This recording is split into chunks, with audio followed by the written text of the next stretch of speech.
हाँ, अपना next point है कि पशुओं का भार ज्ञात करना। तो देखिए, पशुओं का भार ज्ञात करने के उद्देश्य की अपन बात करें तो उद्देश्य होंगे संतुलित आहार निर्धारण के लिए, मांस की मात्रा हेतु, पशु स्वास्थ्य के लिए, प्रजनन क्षमता के लिए, अनुसंधान के लिए और औषधियों की मात्रा निर्धारण के लिए, और नवजात बछड़े की वृद्धि के लिए, जो शरीर की जो वृद्धि हो रही है उसके लिए भी भार ज्ञात करते हैं। अब बात करें भार ज्ञात करने की विधियों की, तो पहली विधि है मशीन द्वारा। ये एक वैज्ञानिक विधि है, ठीक है। अब भार ज्ञात करने से पहले पशु के शरीर का भार ज्ञात करना है, तो भार ज्ञात करने के 16 से 20 घंटे पहले पशु को आहार व पानी देना बंद कर देते हैं। दूसरी बात करें दूसरी विधि की, तो दूसरी होगी सूत्र द्वारा। देखिए, इसमें पशुओं की ऊंचाई, लंबाई, सीने का घेरा तथा हृदय घेरा ज्ञात करते हैं। तो इसमें पहला सूत्र है शेफर के सूत्र द्वारा। शेफर्स के सूत्र में पशुओं का जो भार ज्ञात करते हैं वो किसमें ज्ञात करते हैं? पौंड में ज्ञात करते हैं। और 1 पौंड बराबर होता है 1 पौंड बराबर 454 ग्राम। 1 पौंड बराबर 454 ग्राम होगा। तो देखिए, सूत्र है शेफर्स का, लंबाई इंच में इंटू सीने का घेरा इंच में स्क्वायर बटा 300। दूसरा जो सूत्र होगा वो है अग्रवाल का सूत्र। अग्रवाल का जो सूत्र होगा, इसमें पशु का भार सेर में ज्ञात करते हैं। तो अग्रवाल सूत्र द्वारा लंबाई इंच में इंटू सीने का घेरा इंच में अपॉन ए है। तो देखिए, ए का जो अर्थ है वो है कि अगर सीने का घेरा 65 इंच से कम हो तो ए बराबर हम ए का मान कितना रख देंगे? 9 रख देंगे। अगर सीने का घेरा 65 से 80 इंच हो तो ए का मान होगा 8.5, और यदि सीने का घेरा 80 इंच से अधिक हो तो ए का मान होगा 8, और 1 सेर बराबर 0.93 ग्राम या 0.93 केजी या फिर 930 ग्राम होते हैं। अब बात करते हैं अगला टॉपिक की, काफी इंपॉर्टेंट टॉपिक है। यह पशुओं में दुग्ध दोहन की विधियां। पशुओं में दुग्ध दोहन यानी कि मिल्किंग की अपन बात कर रहे हैं। तो देखिए, पशुओं में दुग्ध दोहन 2 प्रकार से किया जाता है। पहला है मशीन द्वारा, पहला होगा मशीन द्वारा, और दूसरी जो विधि होगी वो होगी हाथों द्वारा।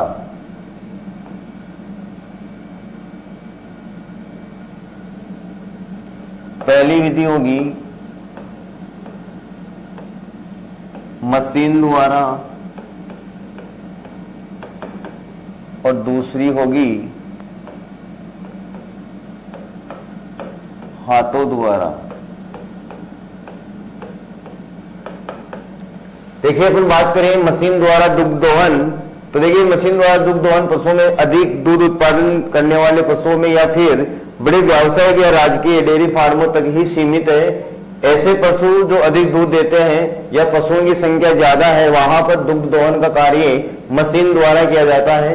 तो देखिए, मशीन द्वारा दुग्ध दोहन का कार्य करते हैं। तो अपन समय की बात करें कि मशीन से दुग्ध दोहन कितने समय में पूर्ण हो जाना चाहिए, तो समय होगा 5 से 7 मिनट। 5 से 7 मिनट के भीतर पशुओं में मिल्किंग का कार्य मशीन द्वारा हो जाना चाहिए। अगर मशीन को हम लंबे समय तक पशु के थनों में लगा करके रखते हैं तो पशु के थनों से खून आ जाता है, तो ये इस विधि का दोष है। अब बात करें अपन हाथों द्वारा, तो देखिए हाथों द्वारा भारत में 3 प्रकार की विधियां काम में लेते हैं। हाथों द्वारा 3 विधियां काम में लेते हैं। पहली विधि का नाम है, कौन सी है? चुटकी विधि। पहली विधि का नाम है चुटकी विधि। इसे अंग्रेजी में स्ट्रिपिंग कहते हैं। एक आपको अंग्रेजी का वर्ड भी याद रखना है क्योंकि ज्यादातर अंग्रेजी के वर्ड से ही पूछते हैं, स्ट्रिपिंग। तो देखिए, चुटकी विधि द्वारा ऐसे पशुओं में प्रयोग करते हैं कि चुटकी विधि द्वारा दुग्ध दोहन का कार्य छोटे थन वाले पशुओं में करते हैं, जैसे भेड़ व बकरियों में। और इस विधि में थन को हाथ की प्रथम अंगुली व अंगूठे से पकड़ करके दुग्ध दोहन का कार्य करते हैं। दूसरी जो विधि है वो है अंगूठा विधि।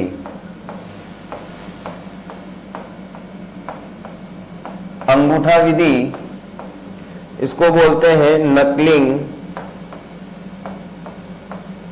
तो देखिए अंगूठा जो विधि है, इस विधि द्वारा पशु में दुग्ध दोहन का कार्य करते हैं तो पशु के थनों में गांठें पड़ जाती है।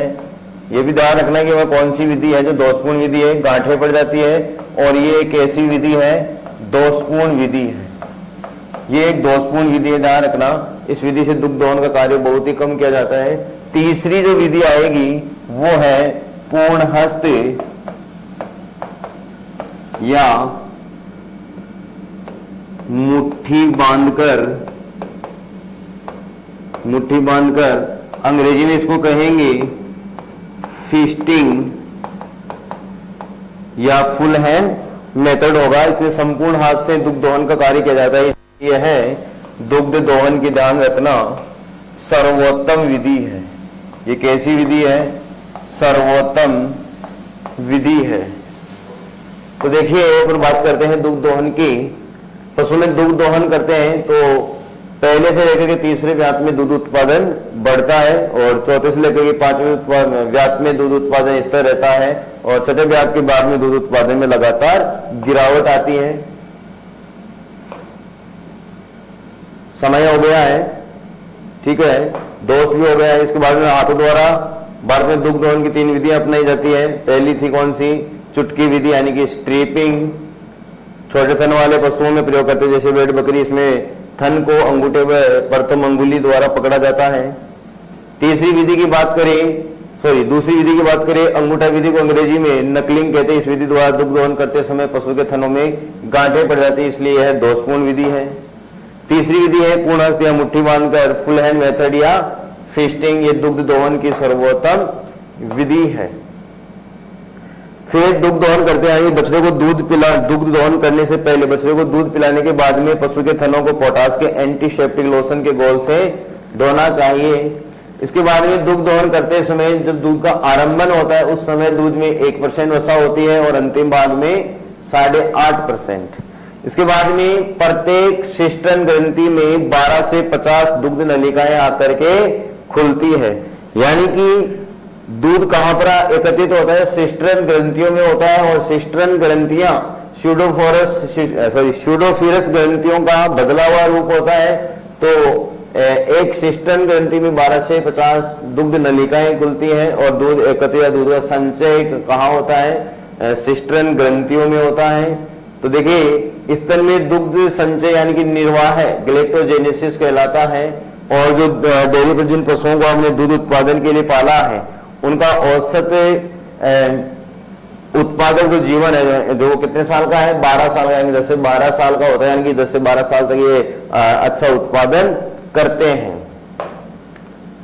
बात करें, पहले क्वेश्चन पूछा जा चुका है कि पशु के अयन में या थनों में क्या भरा होता है? खून भरा होता है।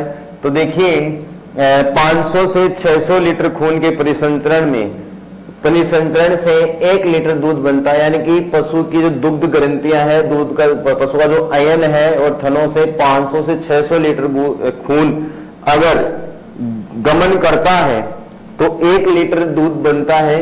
अगर 400 से 500 ml खून परिसंचरण करता है तो 1 ml दूध बनता है, ध्यान रखना है। फिर है पशुओं में एक सिस्टर्न ग्रंथि में, यानी कि पशु की जो दुग्ध ग्रंथियां सिस्टर्न ग्रंथियां हैं जहां पर दुग्ध नलिकाएं खुलती है आकर के वहां पर 500 से 600 ml दूध एकत्रित करने की क्षमता होती है। यानी कि एक सिस्टर्न ग्रंथि 500 से 600 ml दूध को एकत्रित करने की क्षमता रखती है। फिर है कि पशुओं में दूध निकालने की क्रिया या दुग्ध का स्राव क्या कहलाता है? लैक्टोजेनेसिस कहलाता है। जबकि दूध का संचय क्या कहलाता है? यानी कि दूध का एकत्रित होना गैलेक्टोजेनेसिस कहलाता है। और दूध के स्राव को बढ़ाने वाला हार्मोन कौन सा था? प्रोलैक्टिन था। इसके बाद में अगला जो टॉपिक है वो है पशुओं का चयन। पशुओं का चयन करना है कि हमें एनिमल सिलेक्शन करना है। ऐसे पशुओं का जो अपने उद्देश्य की आपूर्ति के लिए किसी झुंड में से इच्छित और वांछित पशुओं को हमें क्या करना है? चुनना है। इसे हम वरण यानी कि सिलेक्शन कहते हैं। तो ये बातें हमने पहले ही कर ली थी, ठीक है। चयन की बात करें तो चयन की जो परिभाषा थी वो क्या थी कि किसी झुंड में से इच्छित व वांछित पशुओं को अपने उद्देश्य की आपूर्ति के लिए चुनना, वो क्या कहलाता है? चयन कहलाता है, सिलेक्शन कहलाता है। तो देखिए पशु चयन का जो सबसे अच्छा तरीका है वो कौन सा है? स्कोर कार्ड मेथड, यानी कि गुणांक पत्र है। कौन सा मेथड है? यानी कि इसमें किसी भी उम्र के पशु का जिक्र नहीं किया गया है। स्कोर कार्ड मेथड के द्वारा यानी कि पशुओं को यहाँ पर मेले प्रदर्शनियां लगती है, वहां पर एक गोलाकार वर्ताकार परिधि से गुजरते हैं और वहां पर पशु की शारीरिक बनावट के आधार पर अंक दिए जाते हैं 100 में से। तो इस विधि में क्या होगा? गुणांक पत्र विधि में एक आदर्श पशु को 100 में से कितने अंक मिलने अनिवार्य है? 75% अंक आने जरूरी है। और पशु को अलग अलग श्रेणी के अंक दिए गए उनके उत्पादन स्तर को देख करके। तो देखिए यहाँ पर पशु चयन का जो सबसे अच्छा तरीका है वो स्कोर कार्ड मेथड है। अगर हमें सांड का चयन करना है, अगर हमें सांड का चयन करना है तो हमें कौन सी विधि काम में लेनी है? संतति परीक्षण। सांड के चयन के लिए हमें संतति परीक्षण विधि का काम में लेते हैं और संतति परीक्षण सबसे अधिक खर्चीला तरीका है। ये सबसे अधिक खर्चीला तरीका है और ये सांड के चयन के लिए उपयुक्त है क्योंकि इसमें समय ज्यादा लगता है। अलग अलग नस्लों से संकरण करवा करके नई नस्ल के सांड, उन्नत नस्ल के सांड तैयार किए जाते हैं क्योंकि इस सांड को हमें नस्ल सुधार में काम में लेना है। हमें उन्नत नस्ल के पशु तैयार करना है, उन्नत नस्ल के पशु तैयार करना है। ठीक है, तो देखिए अगर तीसरी विधि की अपन बात करें कि हमें छोटे यानी कि कम उम्र के पशु चयन करने हैं तो हम कौन सी विधि काम में लेते हैं? वंशावली वर्ण। कम उम्र के पशुओं के चयन के लिए हम वंशावली वर्ण काम में लेते हैं और वंशावली वर्ण में पशुओं की पीढ़ियों का अध्ययन किया जाता है, यानी कि पीढ़ी दर पीढ़ी अध्ययन किया जाता है कि इस पशु की नानी कैसी थी, माँ कैसी थी और बेटी कैसी और आने वाली संतान कैसे होगी। यानी कि वंशावली वर्ण में पशुओं के उत्पादन स्तर के आधार पर ही कम उम्र के पशुओं का चयन किया जाता है। तो इनके बारे में अपन बात कर लेते हैं। गुणांक स्कोर कार्ड मेथड में 100 में से कितने अंक मिलने चाहिए? 75 अंक आने अनिवार्य हैं। तो देखिए पशु को अलग अलग अंक दिए गए हैं उसके उत्पादन स्तर को देख करके।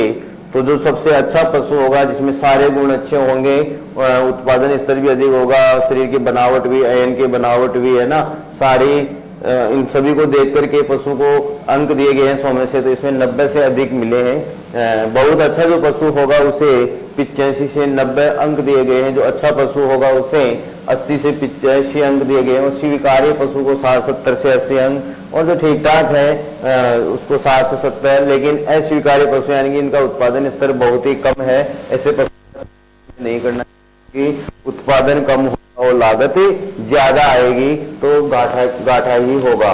इसलिए ऐसे पशुओं को 60 ही अंक दिए गए, 60 से भी कम। अब बात करें पशु के अंक वर्गीकरण। तो देखिए जो सामान्य स्वरूप है यानी पशु की जो सामान्य बनावट है शरीर की, उसको अंक दिए गए हैं। उत्पादन डेयरी के गुणों में 20 अंक है, दूध के लिए वो 20 अंक निर्धारित किए गए हैं। अंकों के आधार पर पशुओं को 3 श्रेणी में बांटा गया। ऐसे मिले हैं वो सामान्य श्रेणी में आएंगे, वाले पशु उत्तम श्रेणी में आएंगे और 76 से 100 वाले सर्वोत्तम श्रेणी में रखे गए हैं। फिर सांड के चयन के लिए सबसे अच्छी विधि कौन सी? परीक्षण। ये सबसे खर्चीला तरीका है। प्राकृतिक वर्ण यानी कि जो प्राकृतिक वर्ण का जो सिद्धांत दिया डार्विन ने दिया, तो डार्विन के योग्यतम की उत्तर जीविता की सर्वाइवल ऑफ फिटेस्ट के सिद्धांत पर आधारित है। इसमें कम उम्र के पशुओं का चयन वंशावली वर्ण के द्वारा किया जाता है। फिर है अगला पॉइंट कृत्रिम गर्भधान। अब हम बात कर रहे हैं आर्टिफिशियल इंसेमिनेशन की।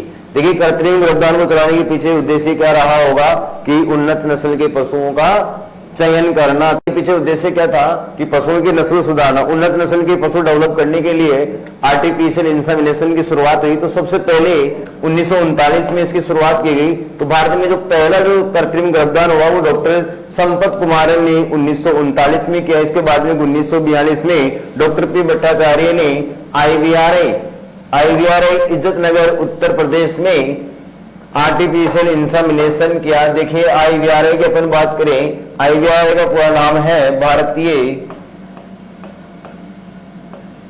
पशु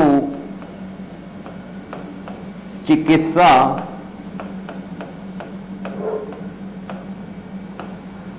अनुसंधान संस्थान। IVRA का पूरा नाम क्या है? इंडियन वेटरनरी रिसर्च इंस्टीट्यूट, यानी कि भारतीय पशु चिकित्सा अनुसंधान संस्थान, जो इज्जत नगर उत्तर प्रदेश में खोला गया है। इसके बाद में बात करें कि अगर हम पशुओं का प्राकृतिक विधि से गर्भदान करवाते हैं तो एक सांड एक वर्ष में 100 गायों को गर्भित कर सकता है। लेकिन बात करें कृत्रिम गर्भदान की, तो कृत्रिम गर्भदान में 1000 से भी अधिक गायों को गर्भित किया जा सकता है, 1000 से भी ज्यादा पशुओं को गर्भित किया जा सकता है। तो देखिए कृत्रिम गर्भदान हेतु तो अपन सीमन की मात्रा की बात करें कि प्रति पशु सीमन की कितनी मात्रा काम में लेंगे, तो देखिए गाय भैंस में 0.5 से 2 ml काम में लेते हैं। अपन बात करें भेड़ बकरी की, तो भेड़ बकरी में 0.5 से 1 ml सीमन काम में लेते हैं। अब देखिए सीमन पशु को, मतलब पशु का गर्भधान करवाना है तो सीमन लगाया जाता है। तो देखिए सीमन जो होता है वो सीमन स्ट्रा में रखा जाता है, और ये सीमन स्ट्रा PVC की बनी होती है, पॉलीवाइनिल क्लोराइड की बनी होती है। इस सीमन स्ट्रा को, यानी कि सीमन को प्रिजर्वेशन किया जाता है, यानी कि इसका जो होता है वो गहन प्रशीतन होता है, क्रायो प्रिजर्वेशन, गहन प्रशीतन। तो गहन प्रशीतन का हम तापमान की बात करें कि सीमन को कितने डिग्री सेल्सियस तापमान पर सुरक्षित रखा जाता है, संग्रहण किया जाता है, तो ध्यान रखना सीमन का संग्रहण जो होगा गहन प्रशीतन में वो होगा -196 डिग्री सेल्सियस तरल नाइट्रोजन में, या -79 डिग्री सेल्सियस ठोस CO2 में। ये सीमन का गहन प्रशीतन यानी कि क्रायो प्रिजर्वेशन का टेम्परेचर जो काफी इंपॉर्टेंट, ध्यान रखना। ज्यादातर कंपटीशन में एक आता है कि सीमन के संरक्षण के लिए कितना डिग्री सेल्सियस तापमान काम में लेते हैं, तो आपको सॉलिड फॉर्म में पूछते हैं या लिक्विड फॉर्म में पूछते हैं। लिक्विड में पूछते हैं तो आएगा -196 डिग्री सेल्सियस तरल नाइट्रोजन में, और ठोस अवस्था में पूछते हैं तो -79 डिग्री सेल्सियस ठोस CO2 में रखा जाता है। ठीक है। इसके बारे में अपन बात करें कि राजस्थान का सबसे बड़ा सीमन बैंक कहाँ खोला गया है। राजस्थान में जो सबसे बड़ा जो सीमन बैंक है, सीमन बैंक जो पशुओं का है, उसकी अपन बात करें तो वो बस्सी जयपुर में खोला गया है। बस्सी जयपुर में खोला गया है, और बस्सी जयपुर में ही एक और संस्थान है, यानी कि विदेशी और जर्सी गाय का प्रजनन केंद्र भी खोला गया है। अब बात करें इस सीमन को पशुओं तरल नाइट्रोजन -196 डिग्री सेल्सियस में है, तो ये तो सीमन स्ट्रा में जमा हुआ है। इसको पशु को सीमन लगाने से पहले ध्यान रखना, सीमन को 37 डिग्री सेल्सियस तापमान पर पिघलाया जाता है। 37 डिग्री सेल्सियस तापमान पर पिघलाया जाता है, यानी कि गुनगुने पानी में सीमन स्ट्रा को कुछ समय के लिए रख देते हैं कैन से बाहर निकाल करके, तब उसका तापमान 37 डिग्री, यानी कि पशु की बॉडी जो है गाय भैंस का शरीर का तापमान उसके अकॉर्डिंग इसको ले आते हैं। इसके बाद में अपन बात करें तो मात्रा की बात करें, गाय भैंस में 0.5 से 2 ml काम में लेते हैं, भेड़ बकरियों में 0.5 से 1 ml काम में लेते हैं। सीमन स्ट्रा किसकी बनी होती है? पॉलीवाइनिल क्लोराइड की बनी होती है। पशुओं में कृत्रिम गर्भधान हेतु कौन सी विधि काम में लेते हैं? रेक्टोवेजाइनल विधि काम में लेते हैं। गाय भैंस में ज्यादातर यही विधि काम में लेते हैं, रेक्टोवेजाइनल, जिसको हिंदी में क्या बोलते हैं? गुदा योनि विधि। ये सर्वोत्तम विधि है ना, जनरली गाय भैंस में प्रयोग करते हैं। अगर अपन बात करें भेड़ बकरियों की, भेड़ बकरी में कौन सी विधि काम में लेते हैं? वेजाइनल स्पेकुलम, वेजाइनल स्पेकुलम विधि काम में लेते हैं। देखिए गाय भैंस में, भेड़ बकरियों में, गाय भैंस में हमने आज कृत्रिम गर्भधान करवाया है या जो भी प्राकृतिक गर्भधान या कृत्रिम गर्भधान जो भी करवाया है, उसके गर्भ की पुष्टि करनी है कि पशु में गर्भ ठहरा या नहीं, ठीक है, पशु गर्भित हुआ है नहीं हुआ है। तो देखिए इसकी जांच के लिए ध्यान रखना, एक विधि काम में लेते हैं। उस विधि का क्या नाम है? रेक्टोपाल्पेशन। रेक्टोपाल्पेशन है। रेक्टोपाल्पेशन विधि से किसकी जांच करते हैं? गर्भ की पुष्टि करते हैं। गर्भ पुष्टि हेतु ध्यान रखना, रेक्टोपाल्पेशन विधि का प्रयोग किया जाता है। अब गर्भ की पुष्टि यानी कि गर्भ की पुष्टि कब करते हैं? गर्भधान के 2 से 3 माह बाद, पशु का गर्भधान करवाने के 2 से 3 महीने बाद में रेक्टोपाल्पेशन विधि द्वारा गर्भ की पुष्टि की जाती है। ठीक है। अब बात करें, पशु में गर्भधान करवा रहे हैं तो सीमन को कहां लगाना है पशु में? तो ध्यान रखना, सीमन पशु में लगाते हैं सर्विक्स में। सर्विक्स यानी कि मध्य ग्रीवा में सीमन को कर्तरी विधि द्वारा लगाया जाता है या छोड़ा जाता है। ठीक है, ये मध्य ग्रीवा का भी ध्यान रखना है कि सीमन को कहां लगाया जाता है? सर्विक्स में, यानी कि मध्य ग्रीवा में छोड़ते हैं। तो देखिए भेड़ बकरियों में कृत्रिम गर्भधान है तो वेजाइनल स्पेकुलम विधि का प्रयोग करते हैं। कृत्रिम योनि विधि में तापमान 40 से 42 डिग्री सेल्सियस रखते हैं। ये जो कृत्रिम जो वेजाइना है, आर्टिफिशियल वेजाइना, इसका तापमान 40 से 42 डिग्री सेल्सियस रखते हैं। गाय भैंस की जो योनि होती है उसके अकॉर्डिंग ही तापमान रखा गया है, क्योंकि यहाँ पर सीमन का क्या करते हैं? संग्रहण करते हैं, यानी कि जो नर पशु है उनसे सीमन कलेक्शन किया जाता है, ध्यान रखना। तो देखिए गाय की कृत्रिम योनि का तापमान 41 डिग्री सेल्सियस रखते हैं और भैंस का कितना होगा? 39 डिग्री सेल्सियस। गर्भ परीक्षण की बात हो गई है। विधि कौन सी काम में लेते हैं? रेक्टोपाल्पेशन काम में लेते हैं। फिर मादा पशु को गर्भित कराने का उचित समय क्या होगा? ये क्वेश्चन काफी इंपॉर्टेंट है, एग्जाम्स में पूछा भी जाता है, ध्यान रखना। तो इसमें समय आपको याद रखना है कि पशु हीट में आ रखा है, यानी पशु मध में आ रखा है, तो उसे उसका कब गर्भ धारण करवाएं, यानी कि गर्भ धारण कब करवाएं, उसको गर्भित कब करवाएं? तो मध में आने के 12 से 18 घंटे बाद में, यानी कि मध्यकाल में आने, यानी कि हीट में आने के 12 से 18 घंटे बाद में, यानी कि अंतिम समय में पशु को गर्भित करवाना चाहिए, क्योंकि यहाँ पर गर्भ ठहरने की संभावना ज्यादा रहती है। और हमारे पास में अगर डेयरी फार्म काफी बड़ा है, हमारे पास में पशुओं की संख्या ज्यादा है, तो हमें मध्यकाल का पता चलता ही नहीं है, क्योंकि पशु बहुत सारे पशु हैं, यहाँ पर पशुओं की संख्या ज्यादा है, तो बहुत सारे पशु अगर एक साथ हीट में आते हैं तो हम पता नहीं लगा पाते। इस मध्यकाल की पहचान के लिए हम एक बुल का प्रयोग करते हैं। तो मध्यकाल पहचान के लिए एक सांड का प्रयोग करते हैं, उसको क्या बोलते हैं? टीजर बुल बोलते हैं। टीजर बुल या उत्तेजक नर, उत्तेजक नर का प्रयोग करते हैं। ये उत्तेजक नर डेयरी फार्म पर मध में या हीट में आए हुए पशुओं की पहचान करता है, उसके आधार पर ही उस पशु का गर्भधारण या उसको गर्भित कराया जाता है, किया जाता है। तो टीजर बुल, इसे उत्तेजक नर कहते हैं। ये मध्यकाल में आए हुए पशुओं की पहचान करता है, लेकिन यह प्रजनन योग्य नहीं होता। ये प्रजनन योग्य नहीं होता क्योंकि ये क्या है? बधियाकृत किया हुआ बुल होता है, यानी कि इसके नर जननांगों को निष्क्रिय कर दिया जाता है पहले, केवल पहचान के काम में ही आता है। तो मध्यकाल में आए हुए पशुओं के लक्षणों की पहचान हेतु टीजर बुल यानी कि उत्तेजक नर का प्रयोग करते हैं। यह बधियाकृत किया होता है, इसलिए इसे प्रजनन योग्य नहीं होता। अब बात करें, कृत्रिम गर्भधान के माध्यम से भारत में पशुओं की नस्ल सुधार के लिए विभिन्न प्रकार के कार्यक्रम चलाए गए थे। तो पहला कार्यक्रम था ICDP, intensive cattle development programme, यानी कि सघन पशु विकास कार्यक्रम। इस योजना के अंतर्गत 1 लाख प्रजनन योग्य मादा पशुओं को चुना गया।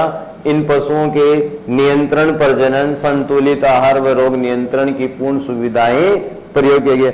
आपको ध्यान रखना है कि इस योजना में जो ICDP जो योजना चली थी, इस योजना में 1 लाख मादा पशुओं को चुना गया था जो प्रजनन योग्य थे। फिर उनके नियंत्रण, प्रजनन, संतुलित आहार, रोग नियंत्रण पर पूर्ण सुविधाएं गवर्नमेंट के द्वारा प्रदान की गई। दूसरा था उन्नत नस्ल के विदेशी सांडों से संकरण, यानी कि जो ऐसे पशु जो हमारे देसी नस्ल के पशु थे, उन्हें विदेशी नस्ल के सांडों से, जो उन्नत नस्ल के उच्च क्वालिटी के जो पशु थे, उनसे संकरण करवा करके नई नस्लें तैयार की गई। तो देखिए, उन्नत नस्ल के विदेशी सांडों से स्थानीय गायों को प्राकृतिक विधि से प्रजनन करवा करके नस्ल सुधार किया जाए। फिर है कृत्रिम गर्भधान किया गया। कृत्रिम गर्भधान की बात हो गई तो भारत सरकार, राज्य सरकार अनेक कृत्रिम गर्भधान केंद्र खोलकर पशुओं की नस्लों को सुधार रहे हैं। यानी कि हर जगह, हर स्टेट में, हर जिले में, हर गांव में कृत्रिम गर्भधान के केंद्र खोल करके नस्लों को सुधारने का कार्यक्रम अभी वर्तमान में भी चल रहा है, क्योंकि भारत में इतने पशु है ही नहीं उन्नत नस्ल के अभी। फिर है भ्रूण प्रत्यारोपण तकनीक। भ्रूण प्रत्यारोपण तकनीक में अधिक उत्पादन देने वाली जो मादा पशु है, कोई गाय है, भैंस है ना, उसके भ्रूण को क्या करते हैं, दूसरे पशुओं के अधिक उत्पादन देने वाली गाय से निषेचित अंडे एकत्रित करके दूसरे पशुओं के गर्भाशयों में क्या कर देते हैं, रोपित कर देते हैं। तो इस तकनीक में अधिक दूध उत्पादन वाली गाय से निषेचित अंडे, यानी कि जो फर्टाइल जो एग है, फर्टाइल एग यानी निषेचित अंडे एकत्रित करके दूसरे पशु के गर्भाशयों में रख देते हैं। इस तकनीक में ध्यान रखना, 12 से 18 महीने में एक उन्नत नस्ल की गाय से 25 बच्चे प्राप्त किए जा सकते हैं। ये क्वेश्चन काफी इंपॉर्टेंट होगा, जबकि सामान्य प्रजनन की विधियों में केवल हम 12 से 18 महीने में एक ही बच्चा ले सकते हैं, लेकिन भ्रूण प्रत्यारोपण तकनीक में अधिक उत्पादन देने वाले पशुओं से निषेचित अंडे प्राप्त करके दूसरे पशुओं के गर्भाशयों में रोप दिए जाते हैं, रोपित कर दिए जाते हैं और 12 से 18 महीने में 25 बच्चे तक प्राप्त कर सकते हैं, जबकि अन्य विधियों में यह ऐसा संभव नहीं है।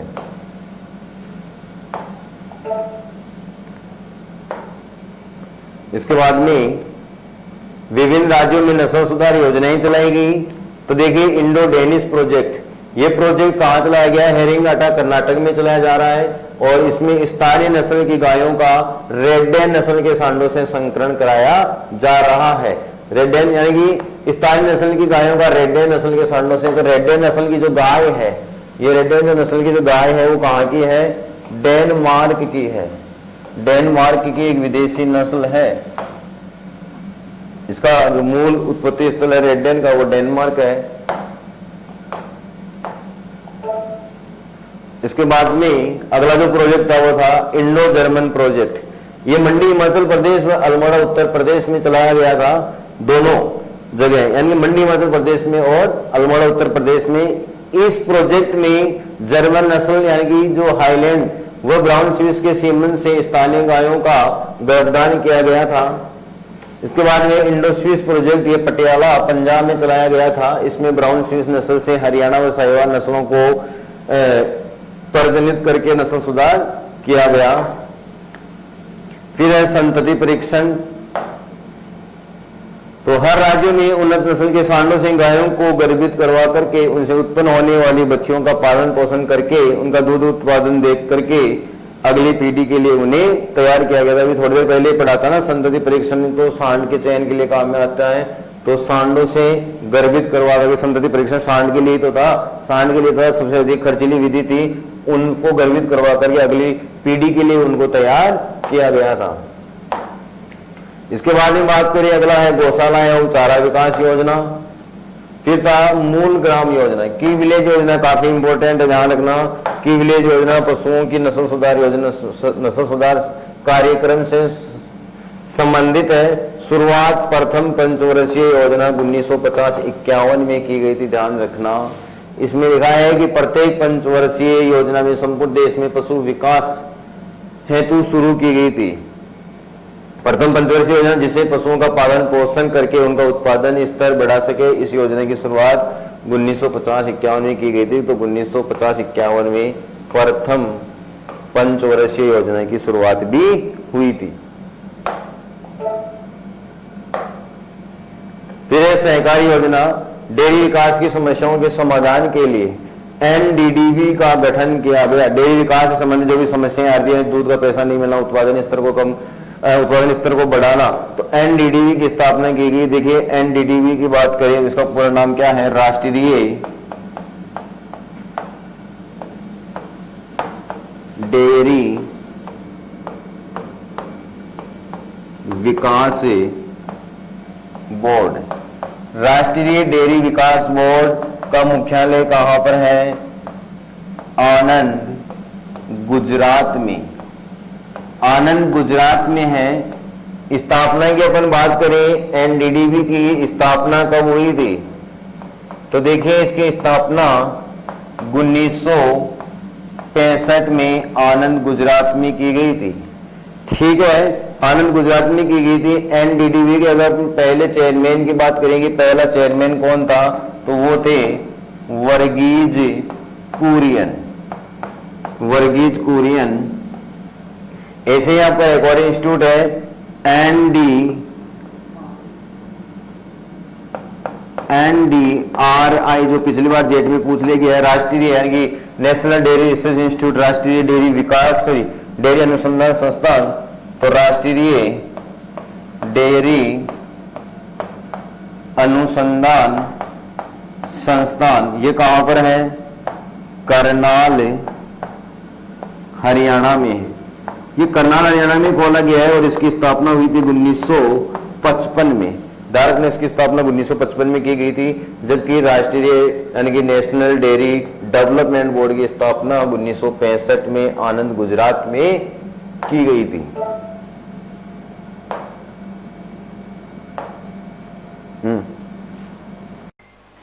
तो देखिए अब आगे बात करें पशुओं के मधचक्र, मधकाल और मधचक्र की अवधि व आयु की अपन बात करें। देखिए पशु हो गया मधकाल है, मधकाल की होना अवस्था महीनों में होगी और मधचक्र होगा दिनों में और मधचक्र की अवधि होगी घंटों में और आयु वर्षों में। यानी कि अपन सबसे पहले बात करें गाय की, तो गाय में देखो नर जो पशु होता है वो 36 से 48 महीने में प्रजनन योग्य हो जाता है और जो मादा पशु है गाय, मादा गाय वो 30 से 42 महीने में गर्भधारण योग्य यानी कि प्रजनन योग्य हो जाती है। इनमें मधचक्र की अवधि 21 दिन होगी और मधचक्र 21 दिनों बाद 21 दिनों का होगा और मधचक्र की अवधि 10 से 24 घंटे की होगी। औसत आयु की बात करें 20 से 25 वर्ष की होती है। भैंस की बात करें, भैंस में नर पशु 36 से 48 महीने बाद में प्रजनन योग्य हो जाता है और मादा 30 से 42 में। मधचक्र की अवधि वही 21 रहेगी दिन 21 दिन की और मधचक्र की अवधि 12 से 36 घंटे रहेगी। औसत आयु की बात करें तो गाय भैंस की औसत आयु सेम ही होती है। बकरी की बात करें तो नर पशु 24 से 36 महीने में प्रजनन योग्य हो जाता है और मादा 15 से 18 महीने में।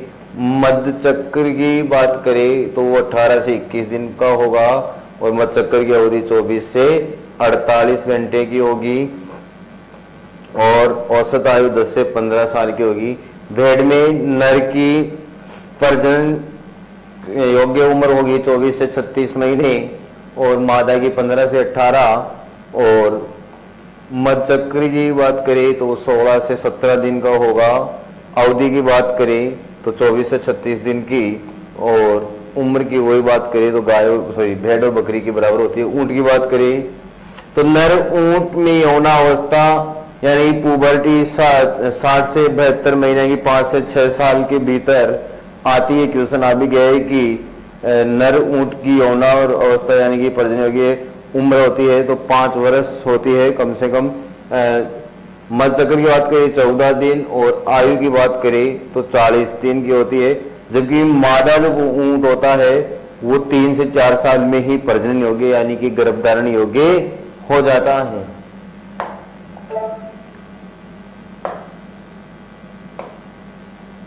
आगे बात करें कि यौना अवस्था यानी यौनारंभ पुबर्टी किसे कहते हैं, तो देखिए परिभाषा होगी मादा पशुओं की वह अवस्था जिसमें मादा पशुओं की वह अवस्था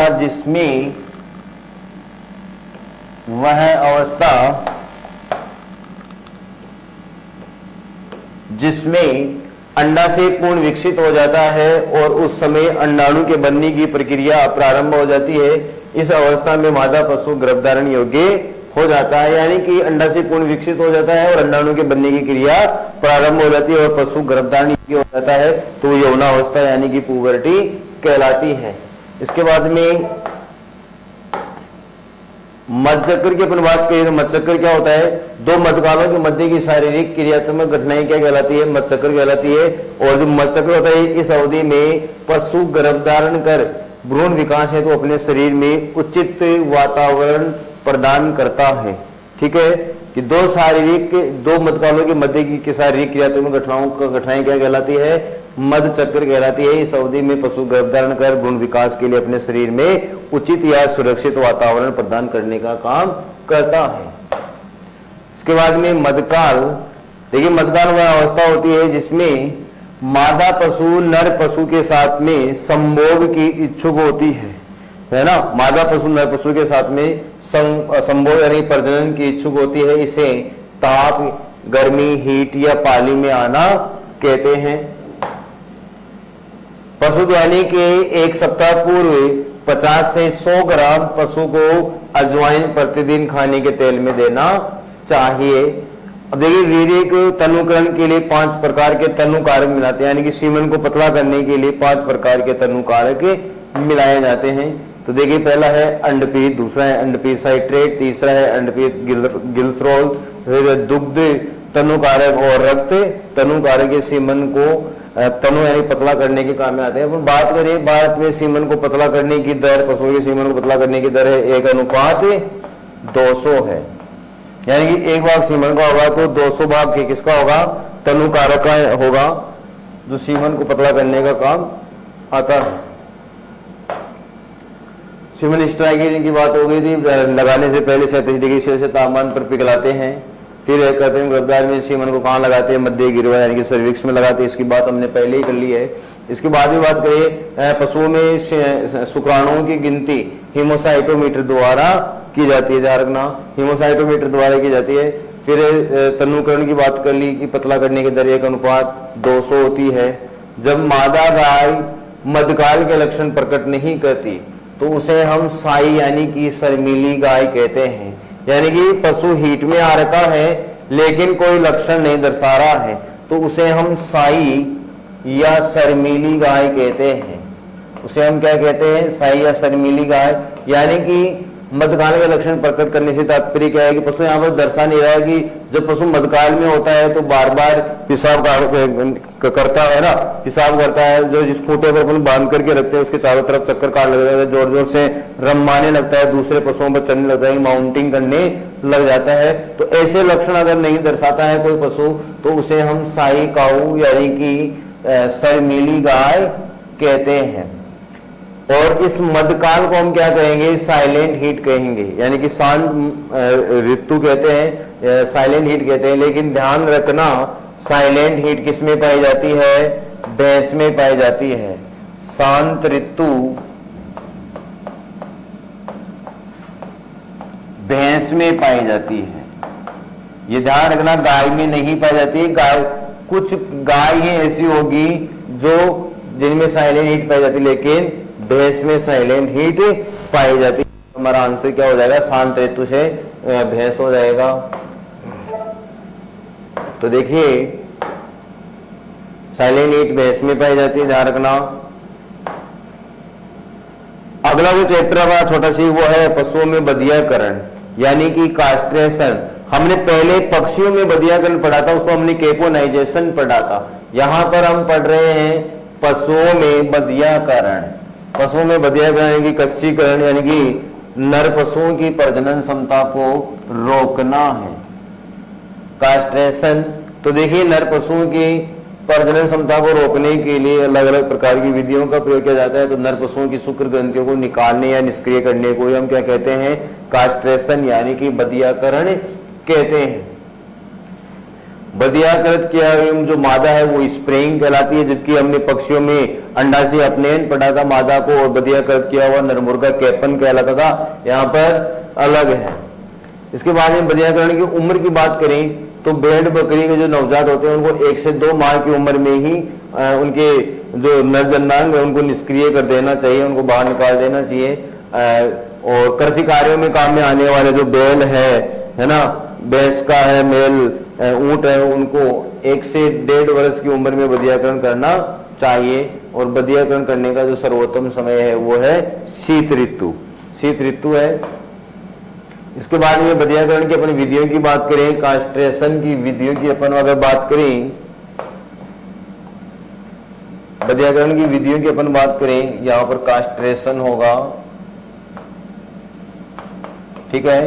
तो विधियों की अगर बात करें तो पहली विधि होगी बर्डीजो कास्ट्रेटर द्वारा।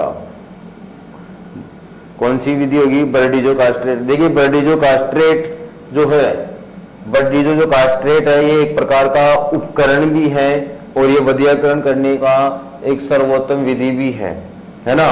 ये लोहे का बना हुआ आता है, इससे नर पशु के नर जन्नांगों को दबा दिया जाता है जिससे उनकी प्रजनन क्षमता अवरुद्ध हो जाती है। दूसरी है चीरा व शल्य विधि, इसमें पशु के शरीर ऑपरेशन के माध्यम से नर जन्नांगों को बाहर निकाल देते हैं और उनकी प्रजनन क्षमता को रोक देते हैं। तीसरी जो विधि है वो इलेस्ट्रेटर यानी कि रबड़ के छल्ले डालना, नर पशु के जन्नांगों में रबड़ के छल्ले पहना दिए जाते हैं जिससे उनकी प्रजनन क्षमता अवरुद्ध हो जाती है। फिर है नसबंदीकरण, शुक्रवाहिनी को तेज निर्जमीकृत चाकू से काटने को हम क्या कहते हैं, नसबंदीकरण कहते हैं। अगला छोटा सी टॉपिक है पशुओं को चिन्हित करना, यानी कि पशुओं को पहचान के लिए चिन्हित करना है। पशुओं की संख्या बहुत ज्यादा है, किसी झुंड में पशु रहते हैं तो उनको पहचान के लिए जो पशुपालक होता है वो उनको चिन्हित करता है, उनको टैग लगा देता है, कानों में लगा देते हैं, पैरों में लगा देते हैं या फिर उनके रंग लगा देते हैं, ठीक है। ऐसे विभिन्न प्रकार के तरीके अपनाए जाते हैं अपने पशुओं को चिन्हित करने के लिए। जैसे भेड़ों को चिन्हित करना हो तो रंग लगाया जाता है, उनके शरीर पर रंग लगाया जाता है। जैसे सुअर को चिन्हित करना हो तो कानों को नोच दिया जाता है, यानी कि कानों को कतर दिया जाता है। तो देखिए चिन्हित करने वाली जो पहली विधि है उसका नाम है दागना। दागना को अंग्रेजी में बोलते हैं ब्रांडिंग। ये 2 प्रकार का होता है, एक तो ठंडा दाग और एक गर्म दागना। तो देखिए ठंडा दागना में क्या करते हैं, पशुओं को ब्रांडम तेल या ब्रांडी लक्ष्य में जो भी रंग वगैरह है, नंबर वगैरह है, उनको भिगो करके पशु की जांघ पर या पशु के शरीर पर लगा देते हैं। लेकिन जो दूसरी जो विधि है इसमें गर्म दागना, गर्म दागना में क्या करते हैं, जो पशु में नंबर या जो अंक होंगे, जैसे पशु को कोई नाम देना है, जैसे मान के चलो इसको नंबर देना है 99, तो 9 जो अंक होगा लोहे का, उसको लोहे पर लगा हुआ होगा, इस 9 को आग में गर्म करके पशु के शरीर पर लगा देते हैं, कि चमड़ी को जला देते हैं। काफी पीड़ादायक है ना, ये काफी लंबे समय तक भी रुकेगा। जैसे पशु को ए देना है, ए या बी देना है, तो ऐसे अंकों को भी गर्म करके पशु के शरीर पर दाग दिया जाता है। तो नंबर या नाम के अंक होंगे, उन अक्षरों को हम पशु के शरीर पर लगाते हैं। तो देखिए बात करते हैं ठंडा दागना की। पशु की जांघ पर नंबर या चिन्ह को ब्रांडम या ब्रांडी लक्ष्य में भिगो करके लगाते हैं। दूसरा है गर्म दागना। गर्म दागना की बात होगी, आग में लोहे के जो नंबर व अंक होंगे उनको गर्म करके पशु की चमड़ी पर लगा दिया जाता है, ठीक है। दूसरी विधि है गोदना। गोदना को बोलते हैं टैटूइंग। तो देखिए टैटू बनाना है तो टैटूइंग में टैटूइंग मशीन का प्रयोग किया जाता है। तो ये कान में चिन्ह बनाने के लिए प्रयोग करते हैं, कान में चिन्ह बनाने के लिए टैटूइंग मशीन का प्रयोग किया जाता है। फिर है नोचिंग। नोचिंग की भी पहले बात की थी कि नोचना यानी कि कान कतरना, और नोचिंग जो मेथड है वो सूअरों में ज्यादा प्रचलित है। सूअरों में कानों को कतरना, कानों को काट दिया जाता है। चौथा जो प्रकार है वो कान में गले में धातु की पत्ती डालना। कान में गले में धातु की पत्ती डालना ये है भेड़ बकरी नवजात जो बछड़े हैं और मुर्गियों में प्रयोग करते हैं। इसके बाद में रिंगिंग यानी कि छल्ला डालना। पक्षियों के पैरों में नंबर व नाम के छल्ले डाल दिए जाते हैं। जो भी नाम व नंबर देना है पशु या पक्षी को, तो उनके पैरों में टैग लगा दिए जाते हैं। रंग लगाना, तो जो कलर होता है उसको गोल करके पशु के शरीर लगाते हैं। ज्यादा किसमें प्रचलित है? बेडों में रंग लगाया जाता है, क्योंकि हमें ऊन भी उतारनी है। फिर है छोटा ही पॉइंट है कास्टिंग, यानी कि पशुओं को गिराना। कास्टिंग का संबंध किससे है? पशुओं को गिराने से। तो कास्टिंग करने का उद्देश्य क्या है? पशु को बधियागत करने के लिए और पशु को नाल लगाने के लिए। देखिए कास्टिंग अलग से पॉइंट है, टर्मिनोलॉजी का ही पॉइंट है ना। तो कास्टिंग का संबंध किससे है ऐसे आता है? तो कास्टिंग का संबंध है पशुओं को गिराने से। पशुओं को गिराना है तो कास्टिंग का उद्देश्य क्या होगा? पशुओं को बधियाकरण करने के लिए, बधियाकरण मैंने अभी पढ़ा था, या नाल लगाने के लिए। पशु बीमार है उसको नाल लगाते हैं, इसको दवाई वगैरह देने के लिए नाल लगाई जाती है। कास्टिंग की विधि की बात करें तो दो प्रकार की विधियां काम में लेते हैं, एक तो रियोफ विधि है और एक है एविल गार्ड विधि। तो आपको ध्यान रखना है कि कौन सी विधि सबसे ज्यादा उपयुक्त है। एविल गार्ड विधि का ज्यादा प्रयोग करते हैं, रस्सी के माध्यम से पशु को गिराया जाता है।